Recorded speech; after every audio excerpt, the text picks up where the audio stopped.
is our standard that I've got a few standards written up here, but the standard that we are going to be focusing on today is this one. Rewrite expressions involving radicals and rational exponents using the properties of exponents. So I have several lessons on the properties of exponents, and so this is what we will be doing today. I'm going to leave this alone.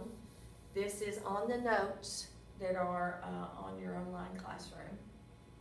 And that's an SAT question that you can try. All right, we're going to go straight to this. All right, let A and B be real numbers and let M and N be rational numbers. The product of powers property. Now you learned this in 8th grade, but 8th grade was 3 years ago.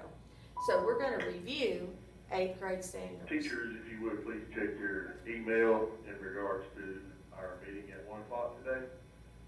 And make sure you read it all the way through. There's a couple of important things toward the end of it. Thank you. All right, so the product of powers property. A to the M times A to the N is equal to A to the M plus N. So if I have x to the third power times x to the second power, I'm adding those as x to the fifth power. That's because if I've got 3 x's times 2 x's, that's literally how many I have, 5. Okay, the power of a power property.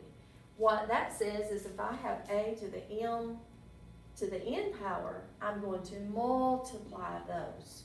So if I have x to the third power and I want to take it to the second power, that would be x to the sixth power. And again, if I had 3 x's, 1, 2, 3, and another 3, that's 6. That's how come that's there. Now, if the power of a product just says if I have more than one thing up underneath here, and I'm taking it to this power, then everything is taken to that power. So if I have 3x to the second power taken to the second power, 3 to the second power is 9, and x squared is x to the fourth. So these two I add. This is 5 to the fifth power. I add here because they're all side by side. So this is x to the 12th power. This is a power raised to a power. Notice the difference. This is in parentheses, and I'm raising it to this power. So this is 3 to the 10th power. Same thing here, y to the 8th power. And here I have 2 items taken to that power. So this is 6 squared times 5 squared. This is 4 squared, x squared, y squared, z squared, which equals 16x squared, y squared, z squared. And this one is also squared. So -2 squared is positive 4x squared. Now, notice the difference. This is why this problem is here.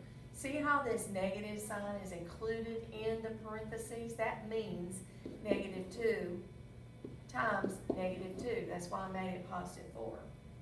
This one here is outside the parentheses, so that negative is not being squared. And this is 4x squared, which is -4x squared.